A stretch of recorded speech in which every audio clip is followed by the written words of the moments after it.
السلام علیکم ورحمۃ اللہ وبرکاتہ۔ اللہم صلی وسلم وبارک علی النبی الامی وعلی آلہ وازواجہ واصحابہ۔ سامعین، انسان کے چاہے جتنے مرضی نیک اعمال کیوں نہ ہوں، بلکہ یہ کہنا درست ہوگا کہ اگر انسان اپنے نیک اعمال کے پہاڑ ہی کیوں نہ کھڑے کر دے، لیکن روز قیامت جب تک آپ صلی اللہ علیہ وسلم اس کی شفاعت نہیں فرمائیں گے وہ جنت میں نہیں جا سکتا، کیونکہ روز قیامت صرف نبی علیہ السلام کی شفاعت ہی قبول کی جائے گی، اور نبی کریم صلی اللہ علیہ وسلم کی شفاعت حاصل کرنے کا آسان سا نسخہ یہ ہے کہ آپ احباب درود شریف کو اپنی زندگی کا حصہ بنا لیں، بلکہ درود شریف کو اپنے اوپر فرض کر لیں کہ جو مرضی ہو جائے درود شریف کے لیے وقت ضرور نکالیں۔ دیکھیں، اگر آپ اپنی زندگی میں ارد گرد نظر دوڑائیں تو لوگ جو ہے کھیل کود کے لیے، لہو لعب کے لیے 3 گھنٹے سے 8 گھنٹے بھی نکال کے اس کے لیے بیٹھ جاتے ہیں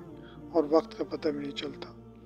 آج کل موبائل کا دور ہے، آپ دیکھ لیں لوگ موبائل پہ چیزوں کو دیکھنے کے لیے جب بیٹھتے ہیں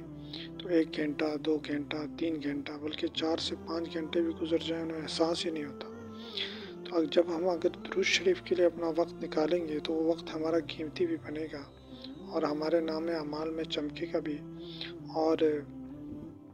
اس سے ہمارے اوقات میں برکت بھی ہوگی اور درود شریف کی رحمتیں اور برکتیں بھی ہمیں نصیب ہوں گی۔ اور جب آپ روزانہ درود شریف پڑھ کر بارگاہ نبی صلی اللہ علیہ وسلم میں اپنی حاضری لگوایا کریں گے تو میرا ایمان ہے ایک نہ ایک دن بارگاہ اقدس صلی اللہ علیہ وسلم سے آپ کی جانب نظر کرم ضرور ہو جائے گی، اور جس دن نبی کریم صلی اللہ علیہ وسلم نے ایک مرتبہ اپنی نظر آپ کی جانب فرما لی تو آپ کی دنیا آخرت دونوں سنور جائیں گی۔ اور جو شخص دن میں 1000 مرتبہ روزانہ درود شریف پڑھے گا وہ قیامت کے دن بھی نبی کریم صلی اللہ علیہ وسلم کے ہمراہ ہوگا۔ خود نبی کریم صلی اللہ علیہ وسلم نے فرمایا کہ جو شخص روزانہ 1000 مرتبہ درود شریف پڑھے گا تو روز قیامت میرے ساتھ جنت میں اس طرح داخل ہوگا کہ اس کا کندھا میرے کندھے کے ساتھ چھو رہا ہوگا۔ اور ایک مومن کے لیے اس سے بڑھ کر خوش نصیبی اور کیا ہوگی کہ وہ قیامت کے دن نبی کریم صلی اللہ علیہ وسلم کے ہمراہ جنت میں داخل ہو۔ لہٰذا میرے بھائیو، درود شریف پر محنت کریں، خود بھی پڑھیں، دوسروں کو بھی درود شریف پڑھنے کی دعوت دیں۔ درود شریف ایک خزانہ ہے، ایک اچھائی کا دروازہ ہے۔ جو بھی شخص جو ہے نا آپ کی دعوت سے متاثر ہو کر درود شریف پڑھنے پر لگ گیا تو یہ آپ کے لیے قیامت تک کے لیے صدقہ جاریہ ہوگا۔ پھر جتنے احباب کو بھی آگے دعوت ملتی جائے گی، اس سب کا اجر بھی آپ کو ملتا جائے گا۔ ابھی آپ خود اندازہ لگائیں کہ اس سے بڑھ کر بھی کوئی اچھا کام ہو سکتا ہے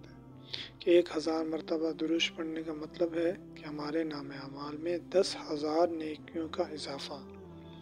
اور اسی طرح جو ہے نا 10,000 گناہوں سے معافی ملتی ہے، اور اسی طرح 10,000 درجوں کی بلندی۔ اور یہ اجر ثواب ایک مرتبہ پڑھنے سے نہیں ہے، بلکہ آپ جب بھی 1000 مرتبہ درود پڑھیں گے تو اللہ پاک ہر مرتبہ آپ کو اجر عظیم عطا فرمائیں گے، اور آپ کی دعوت سے متاثر ہو کر جو شخص درود شریف پڑھے گا اسے بھی اجر ملے گا، اور اس کے درود پڑھنے کا آپ کو بھی مفت میں اجر ملتا رہے گا۔ یہاں ایک بات یاد رکھیں کہ اجر و ثواب صرف دھیان سے پڑھنے پر ہی نہیں ہے، بلکہ اگر آپ غفلت سے بھی درود شریف پڑھیں تب بھی آپ کو اجر ملے گا، اور خلوص دل سے پڑھیں تو اس کا اجر و ثواب کا اندازہ صرف اللہ تعالیٰ پاک ہی جانتے ہیں۔ تو آپ آج سے نیت کر لیں، اس بات کی نیت کر لیں کہ آپ چلتے پھرتے اٹھتے بیٹھتے کام کاج کرتے، یہاں تک کہ خواتین گھر میں آٹا گوندتے ہوئے بھی اگر آٹا گوندتے ہوئے درود شریف پڑھ سکتی ہیں۔ ٹھیک ہے، آج کل اگر خواتین کو دیکھیں ان کا شکوہ ہوتا ہے کہ بچے ہماری بات نہیں مانتے یا گھر میں لڑائی جھگڑے ہوتے ہیں، تو اگر خواتین جو گھر میں کھانا پکا رہی ہیں یا آٹا گوندھ رہی ہیں یا بچوں کے لیے کوئی چیز بنا رہی ہیں، ساتھ ساتھ درود شریف پڑھیں تو یقین جانیں کہ وہ درود شریف کے انوارات کھانے کی چیز میں بھی شامل ہو جاتے ہیں۔ وہی جب کھانا جو کوئی چیز آپ گھر والوں کے لیے بنا رہے ہیں یا آٹا گوندھ رہی ہیں، اس سے روٹی بنا رہے ہیں، تو اس کے اثرات پورے گھر والوں کے اوپر نیکی کے اعتبار سے پڑیں گے۔ ان کے اندر نرمی پیدا ہوگی، بات ماننے کا جذبہ پیدا ہوگا، آپس میں محبت، ایک دوسرے کے لیے احترام پیدا ہوگا۔ تو خواتین اس طرف توجہ دیں، اور مرد حضرات جو ہے نا وہ کام کاج کرتے ہوئے اپنے کام کی طرف جاتے ہوئے راستے میں درود شریف کی کثرت کر سکتے ہیں، اور اسی طرح جو ہے نا کام سے واپس آتے ہوئے کر سکتے ہیں۔ اور جو بچے اسکول جاتے ہیں انہیں آپ ترغیب دیں کہ وہ راستے میں درود شریف پڑھتے ہوئے جائیں، درود ابراہیمی پڑھیں، اس سے ان کا حافظہ بھی تیز ہوگا، اور ان کے جو ہے نا اس سے تعلیمی میدان میں بھی کامیابی نصیب ہوگی۔ اللہ تعالی ہم سب کو درود شریف پڑھنے کی توفیق نصیب فرمائے۔